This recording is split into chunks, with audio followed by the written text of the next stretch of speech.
কামদেবের অহংকার চূর্ণ করে।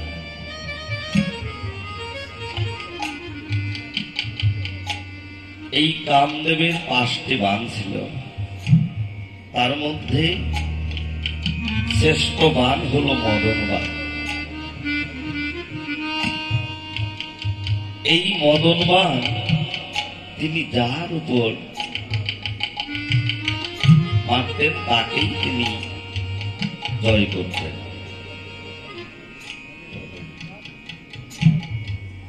যেমন এই মদন বাণে তিনি দেবরাজ ইন্দ্রকে তিনি পরাজয় করেছিলেন, ব্রহ্মাকে পরাজয় করেছিলেন, দেবাদিদেব মহাদেবকেও তিনি পরাজয় করেছিলেন। কিন্তু ভগবান দেখলেন আমি আজ বৃন্দাবনে একটা নয় দুইটা নয়, আমি শত শত কোটি গোপী নিয়ে আমি রাস করব। কামদেব, তোমার তো খুব অহংকার, আজ আমি দেখব তোমার ওই মানে কেমন করে আমাকে পরাজয় করতে পারো। যদি আমাকে তুমি পরাস্ত করতে পারো তাহলে আমি মনে করব জগতে তুমি বড়। কিন্তু দেখা গেল বাবা, সেই মদন বাণও কিন্তু বাবা গোবিন্দের চরণে আত্মনিবেদন করল। এই যে ভগবানের রাসলীলা নিয়ে এহ জগতে দেখবেন আমাদের অনেক ভাই বিরাটা অনেকেই বলে ভগবান বৃন্দাবনে শত শত গোপিনী রাস করেছিলেন, আর আমরা 2-4টে মেয়ে নিয়ে আনন্দ করতে পারবো না কেন? বৃন্দাবনে যে ভগবান রাস করেছিলেন যাদেরকে নিয়ে, তারা নারী না পুরুষ? তারা নারী না পুরুষ? কিন্তু বাবা ভগবানের যে আর যে গুণগুলো, সেই গুণের মধ্যে তোমার মধ্যে কি একটি গুণ আছে? যদি ভগবানের যে গুণ তার মধ্যে একটি গুণ থাকলে তুমি হয়তো সেটা অনুকরণ করতে পারবে। যেমন ভগবান এই কনিষ্ঠ আনন্দে গিরি পর্বত ধরেছিল, তুমি যদি এতই পারোই একটি আনন্দে তুমি একটি তুলে দেখাও, তুমি সেগুলো পারবে না। কিন্তু ভগবানের লীলা নিয়ে মন্তব্য করা আমাদের ঠিক। ভগবান যখন বৃন্দাবনে রাস করেছিলেন তার বয়স ছিল 8 বছর, আর সমস্ত ব্রজগোপীদের বয়স ছিল 5 বছর।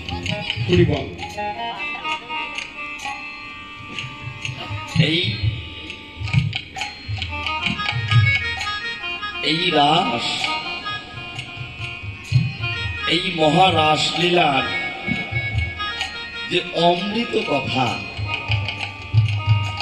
উনি নামামৃত অমৃত কথা জানতেন কে? কিছু জানতেন দেবাদিদেব মহাদেব। যখন কৈলাসে মহাদেব পার্বতীর কোলে, ভগবতী দেবীর কোলে যখন ঘুমিয়ে আছে, তখন পার্বতী দেবী দেবাদিদেব মহাদেবের কাছে তিনি করজোরে বললেন, হে প্রভু, আজ আমি তোমার কাছে কিছু অমৃত কথা স্মরণ করতে চাই। এই যে হরি নামের মাহাত্ম্য, এই অমৃত কথা তুমি একবার কৃপা করে আমার কাছে একটু বলো, আমি শ্রবণ করি। তখন মহাদেব বলেছিল, শোনো, এই অমৃত কথা আমি বলবো কিন্তু তার আগে একটি কাজ করে নেই। দেবাদিদেব কি কাজ করলেন? তিনটে হাতে তালি দিলেন। যখন তিনটা তুলি মারলেন, তার আশেপাশে যতগুলো অসৎ পাখি বা যাই ছিল তারা সব দূরে চলে গেল। কেননা আমার এই অমৃত কথা শুনতে হলে যদি আশেপাশে কেউ থাকে তাহলে হবে না, অতি গোপনীয়, এই কথা কারোর কাছে প্রকাশ করা যাবে না। তুমি যখন শুনতে চাচ্ছ, আর শোনো, আমি যদি এই অমৃত কথা বলতে বলতে এই অমৃত কথার মধ্যে যদি বিভোর হয়ে যায়, আমি যদি ঘুমিয়ে পড়ি, অচৈতন্য হয়ে পড়ি, তাহলে তুমি কিন্তু আমায় সাড়া দেবে। সাড়াটা কেমন? এ জগতে দেখবেন একজন যদি আর একজনের কাছে গল্প করে, সে যদি একটু সাড়া না দেয়, তাহলে কিন্তু সেই গল্পের কিন্তু মজা হয় না। এইরকম দেবাদিদেব মহাদেব পার্বতীর কোলে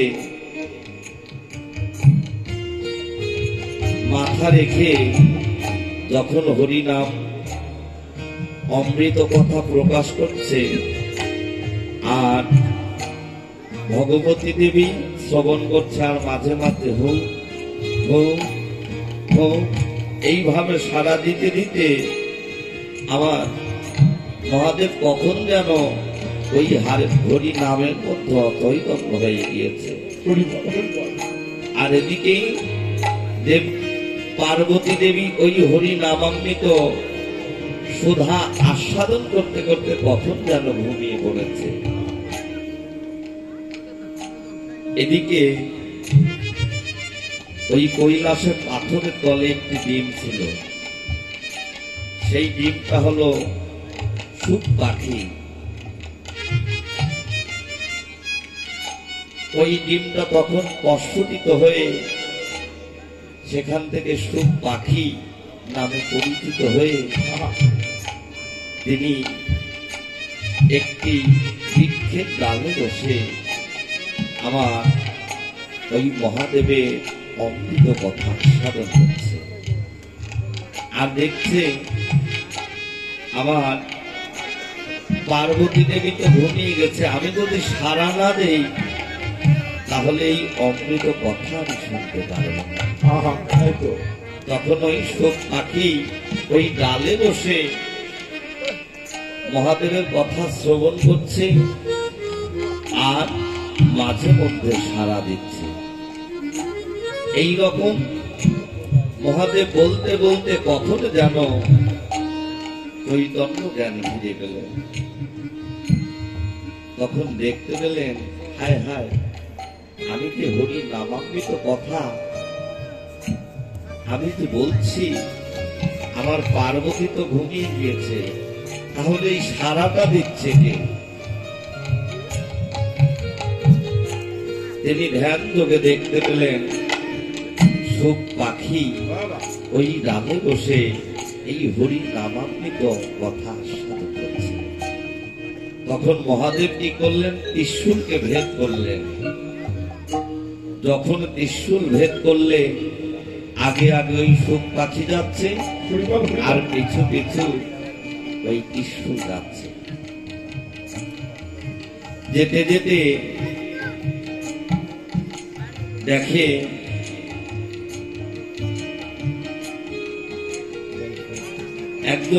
একজনের স্ত্রী সামনে দাঁড়িয়ে, তখন সেই সুখ পাখি কি করলেন? শীঘ্র করে সেই মায়ের বদন দিয়ে ভিতরে প্রবেশ করলেন। যখন ভিতরে প্রবেশ করলেন, তিনি ছিলেন কতদিন? এই সুখ পাখি, এই সুখদেব তিনি কতদিন ছিলেন বাবা? এহ জগতের আমার মায়েরা যখন গর্ভ ধারণ করেন, তারা কিন্তু 10 মাস একটা সন্তানকে রাখে। কিন্তু ওই সুখ পাখি ছিল 12টি বৎসর। যখন 12 বৎসর পেটের মধ্যে ছিল, তখন ওই মা অনেক কষ্ট, অনেক জ্বালা যন্ত্রণা সইতে পারত না। কিন্তু তার স্বামী স্ত্রীর কষ্ট সইতে না পেরে গোবিন্দের কাছে বলছে, হে প্রভু, কে যেন আমার স্ত্রী গর্ভে আছে, হে প্রভু তুমি একবার কৃপা করো, তুমি যেই হও না কেন, তুমি কেন প্রসব হচ্ছ না? তখন গোবিন্দের কাছে যখন অনেক কাঁদাকাটি করলেন, তখন ওই সুখদেব পাখি, সুখ পাখি, তিনি স্বপ্ন যোগে দেখালেন তার পিতাকে, হে পিতা মহারাজ, আমি কেন ওই জগতের বুকে আসতে পারছি না, আমি কেন প্রসব হচ্ছে না জানো? কেননা এই পৃথিবীতে, বিশ্ব জগতে যতক্ষণ পর্যন্ত মায়া থাকবে ততক্ষণ আমি ভূমিষ্ঠ হতে পারবো। যেদিন মায়া চলে যাবে পৃথিবী থেকে, একমাত্র আমি সেই দিকে ভূমিষ্ঠ হতে পারবো। এইভাবে ওই সুখ পাখির পিতা যখন গোবিন্দের কাছে আত্মনিবেদন করলেন, আরাধনা করলেন, তখন গোবিন্দ বললেন, শোনো, আমি এই জগৎ থেকে মায়া আমি তুলে নেব কতটুক সময়? একটা ষাঁড় গরুর শিঙের উপর একটা সরিষার দানা আমি রাখবো। সেই সরিষার দানা শিং থেকে নিচে যতক্ষণ পড়তে সময় লাগবে, ততটুক সময় আমি এই জগৎ থেকে মায়া তুলে নেব। বলছে, ঠিক আছে প্রভু। দেখা গেল ততটুক সময়ের মধ্যে ভূমিষ্ঠ হলেন। ভূমিষ্ঠ হয়ে দেখা গেল সেই সন্তান অর্ধনগ্ন অবস্থায় যেন হেঁটে চলে যাচ্ছে, নদীর দিক দিয়ে হেঁটে চলে যাচ্ছে। তখন ওই সুখদেবের পিতা বলছে, হে বালক, তুমি এতটা দিন তোমার মায়ের গর্ভে ছিলে, তুমি কে? তুমি একবার দাঁড়াও, একটু তোমাকে দর্শন করি। তুমি দাঁড়াও, তুমি কেন চলে যাচ্ছ? দেখা গেল পিতার কোনো কথা শুনলেন না।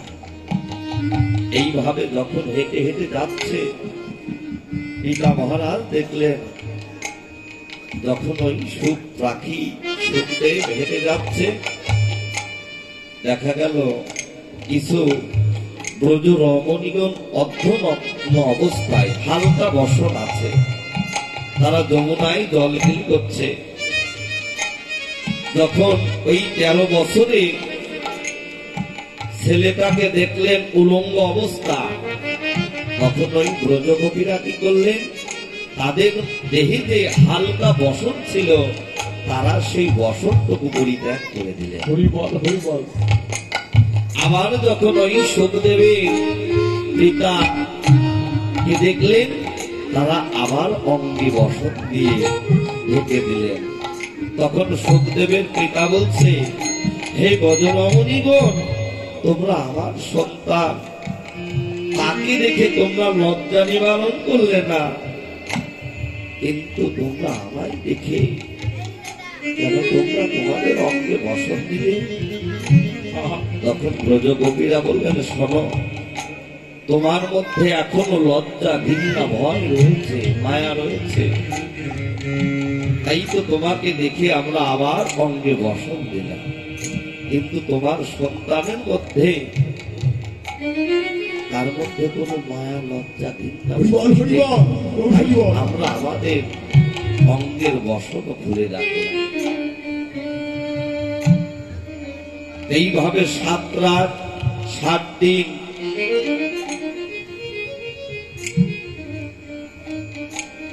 ভাগবত পাঠ করেছিলেন রাজা পরীক্ষিত। তিনি শ্রবণ করেছিলেন। আপনারা জানেন তার মৃত্যু অনিবার্য ছিল, কিন্তু সুখদেবের কাছ থেকে 7 দিন 7 রাত সেই ভাগবত পাঠ শ্রবণ করে রাজা পরীক্ষিত তার মৃত্যুকে জয় করেছে। এই হরি নামে এতটাই মাহাত্ম বাবা। এই হরি নাম যদি কেউ নির্বিকার চিত্তে ভাবনার ঘরে বসে বসে, সাধনার ঘরে বসে বসে, উপাসনার ঘরে বসে বসে হৃদয় চিত্ত উজাড় করে গুরু চরণ আশ্রয় করে কেউ যদি এই নাম ব্যবহার করতে পারে, একমাত্র সে তার মৃত্যুকে পর্যন্ত জয় করে।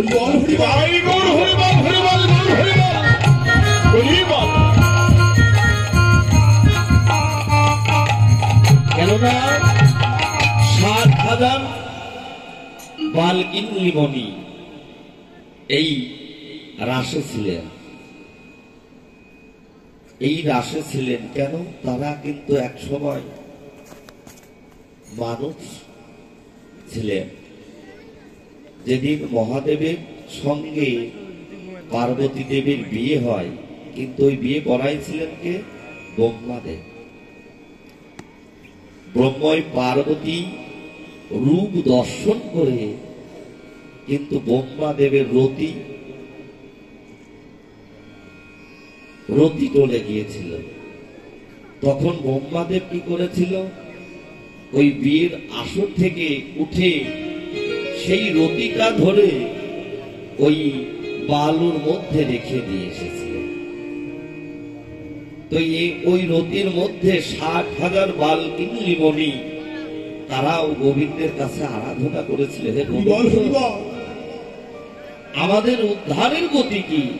হে প্রভু, আমরা এই বালির মধ্যে আর কত যুগ যুগ থাকবো? কেননা 1 ফোঁটা নদীর মাঝে রয়েছে 60,000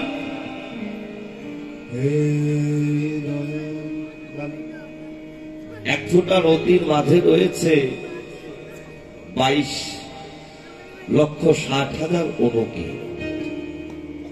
22,60,000 অনুকি। ওই যে 60,000 অনুকি তারাও কিন্তু গোবিন্দের কাছে আরাধনা করেছেন, হে গোবিন্দ, তবে কি আমরা পতিত হয়ে থাকবো? আমাদেরকে উদ্ধারের কোন হেতু নাই, হে প্রভু। আমার ভগবান বলেছিল, আমি আগত কলিযুগে গিয়ে আমি দাপর যুগে রাস করেছিলেন, আমি তোমাদের দাপর যুগে গিয়ে আমি তোমাদের মনোবাঞ্ছা পূর্ণ করব। সেই বালকিল্য মণি, 60,000 বালকিল্য মণি এই রাসে কিন্তু তারা অংশগ্রহণ করেছিলেন। যুগ যুগ ধরে ভগবানকে তারা আরাধনা করে। আর বৃন্দাবনের ব্রজগোপীরা তারাও কিন্তু ভগবানকে পাওয়ার জন্য তারা কি করেছিল? কাত্যায়নী ব্রত পালন করেছিল। আমাদের 12টি মাস, 12 মাসে 1 বছর, তার মধ্যে বাবা 2টি মাস হলো ধর্মের মাস। একটা হলো বৈশাখ মাস, আর একটা হলো কার্তিক মাস। কার্তিক মাস বলা হয় নিয়ম সেবার মাস। সমস্ত ব্রজগোপীরা বৃন্দাবনে তারা স্বামী রূপে ভগবানকে লাভ করার জন্য তারা যমুনার তীরে কাত্যায়নী দেবী তৈরি করে তারা 1 মাস সেই দেবীর আরাধনা করেছিলেন, পূজা দিয়েছিলেন। 1 মাস ধরে যখন তারা পূজা করলেন, ব্রত পালন করলেন, তখন মা কাত্যায়নী দেবী বললেন, হে ব্রজগোপী, তোমরা আমার কাছে কি চাও? আমি তোমাদের পূজায় নিয়ম নিষ্ঠা পূজা আমি অনেক সন্তুষ্ট হয়েছি, তোমরা আমার কাছে কি চাও? তখন ব্রজগোপীরা বলেছিল, মা, ও মা কাত্যায়নী দেবী, তুমি যদি আমাদের বর দিতেই চাও তাহলে তুমি আমাদেরকে এই বর প্রদান করো, আমরা একটি রজনীতে আমরা ভগবান কৃষ্ণকে স্বামী রূপে পেতে চাই। তখন মা কাত্যায়নী দেবী বললেন, তথাস্তু, তোমাদের আশা অতি শীঘ্রই পূর্ণ হবে। কেননা যোগমায়ের কৃপা না হলে বাবা আমার গোবিন্দের কৃপা হয় না। যোগমায় যোগেশ্বরীর কৃপা আগে হতে হবে, আমার মায়ের কৃপা না হলে কিন্তু বাবা গোবিন্দের কৃপা হয় না। এই জগতে সাধক যারা, সাধু যারা, রসিক যারা, ভাবের ভাবুক যারা, একমাত্র তারাই জানে মা কি। আর মা রূপে যদি সাধন ভজন না করা যায়, প্রকৃতপক্ষে তার ভজনটা পরিপূর্ণ হয় না। তার রাস মানেই হল রস। সেই রস আস্বাদন করতে হলে বাবা একমাত্র এই মানব দেহটা ভজনশীল যোগ্য দেহের প্রয়োজন। ভজন যোগ্য না হলে সেই রস কিন্তু অপাত্রে রাখা যায়। সেই রস রাখতে হলে সেই পাত্রটা এহ জগতের পাত্র নয়, একমাত্র সেই পাত্রটা হলো এই 3.5 দেহ। এই দেহ পাত্রকে কৃষ্ণ ভজন উপযোগী তৈরি করতে হয়। সেই উপযোগী করতে হলে সদ্গুরু চরণে আশ্রিত হতে হয়। ভক্তের সঙ্গ, সাধু সঙ্গ, বৈষ্ণবের সঙ্গ যদি একবার করে সেই বাঁচা মরার মন্ত্রটা যদি পাঠ করে, কাম গায়ত্রী যদি পাঠ করে এ জগতে কেউ একবার ভগবানের চরণে অর্পণ করতে পারে, এ জগতে বাবা একমাত্র তারাই তো আমার ভগবানের কৃপা লাভ করতে পারে। তাই তো আমার গোবিন্দ পরীক্ষা করেছিল, হে ব্রজ সুন্দরী, আজ আমি তোমাদের পরীক্ষা করব, তোমরা যে আমাকে স্বামী রূপে একটি রজনীতে পেতে চাও, আমি আজ তোমাদের পরীক্ষা করব, তোমরা আমায় কতটা ভালোবেসেছ। দেখা গেল ব্রজগোপীরা অর্ধনগ্ন অবস্থায় তাদের অঙ্গের সমস্ত বসন ওই যমুনার পারে রেখে তারা যমুনার মধ্যে জল বিলি করছে। ওই যমুনার পারে একটি কদম্ব বৃক্ষ ছিল। আমরা অনেকেই বলি কদম গাছে কৃষ্ণ থাকে, তাই না বা? কদম, দম শব্দের অর্থ হলো হাওয়া। এই জগতে গুরু কৃপা বলে যাদের, সেই দমের ঘরটা ঠিক আছে। যারা দমকে নিয়ন্ত্রণ করে রাখতে পারে, ন্যাস, যারা ন্যাসের কাজ করে, যারা দমকে ঠিক রাখতে পারে। কদম, দম শব্দের অর্থ হলো হাওয়া। সেই কদম্ব বৃক্ষই হলো এই 3.5 দেহ। এ জগতে যাদের দমের ঘর ঠিক আছে, একমাত্র আমার গোবিন্দ সেই বৃক্ষেই তো বসে, সেই বৃক্ষেই থাকে। তাই তো গোবিন্দ কি করলেন? প্রবণ দেবতাকে স্মরণ করলেন। তোমার যত ঝড় বৃষ্টি তুমি এখন পরিশ্রম করো। তখন প্রবণ দেবতাকে স্মরণ করলেন, চতুর্দিকে সেই প্রচুর পরিমাণ ঝড় বৃষ্টি উঠে যেন যমুনা উতাল পাতাল করছে, আর বৃষ্টি হচ্ছে। সমস্ত ব্রজগোপীরা দেখলেন, হায় হায়, এত ঝড় এত বৃষ্টি, আমাদের যে ঘরে যেতে হবে। যখন যমুনার পাড়ের দিকে লক্ষ্য করলেন, দেখলেন তাদের একটি বস্ত্র নেই। কিন্তু ব্রজ সুন্দরীরা এই উলঙ্গ অবস্থা কেমন করে ঘরে যাব? সবাই খোঁজাখুঁজি করছে, হায় হায়, আমাদের বসন কোথায় গেল? আমরা কেমন করে আমরা ঘরে ফিরব, আমাদের বসনগুলো কই? তখন দেখলেন গোবিন্দ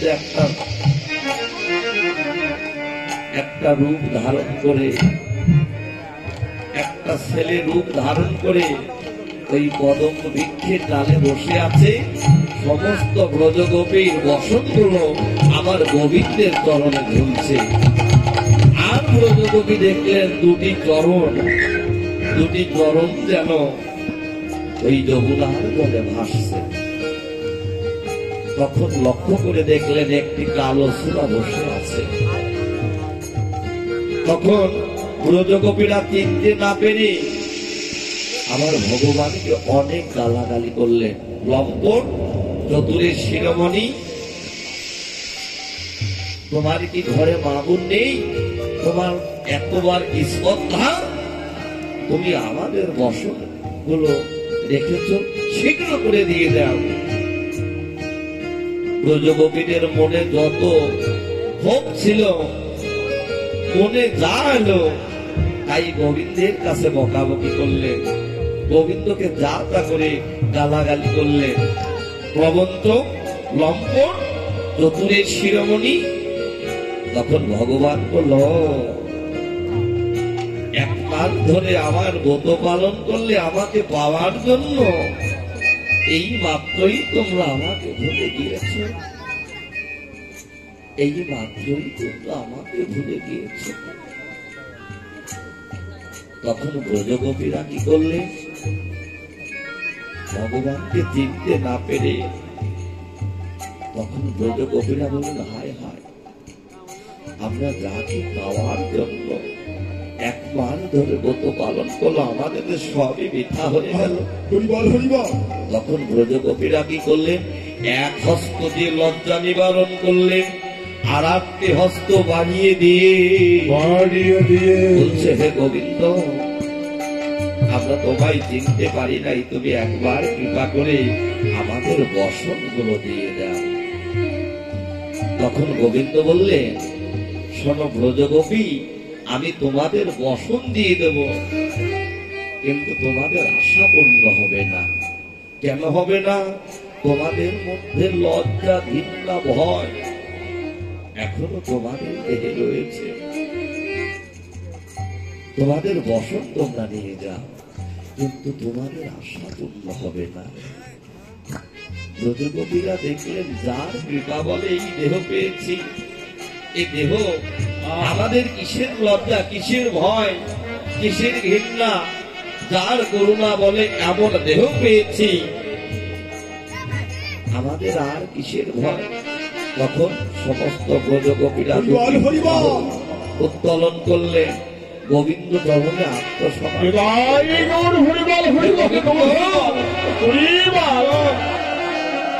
আমাদের দেহ, মনোপ্রাণ, জীবন, যৌবন আমার বলতে যা ছিল, হে গোবিন্দ, তোমার চরণে আমরা সঁপে দিলাম, সমস্ত কিছু অর্পণ করলাম।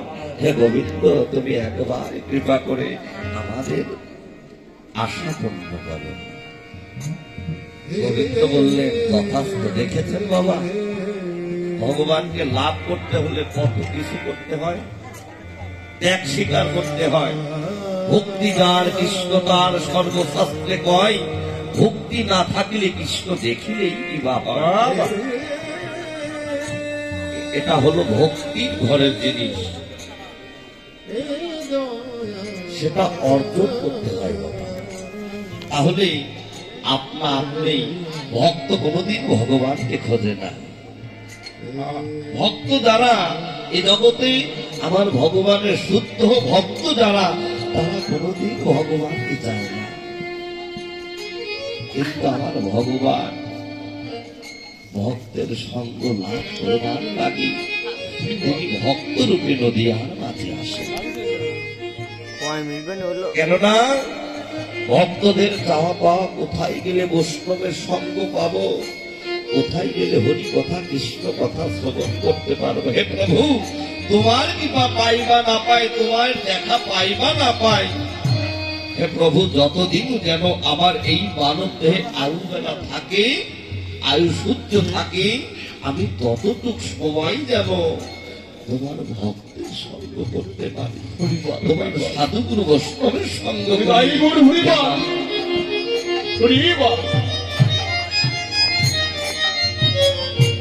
তাই তো 30 মিনিট গোবিন্দ বললে, হে ব্রজ গোপীগণ, আর করবো। তোমাদের আশা আমি পূর্ণ করব।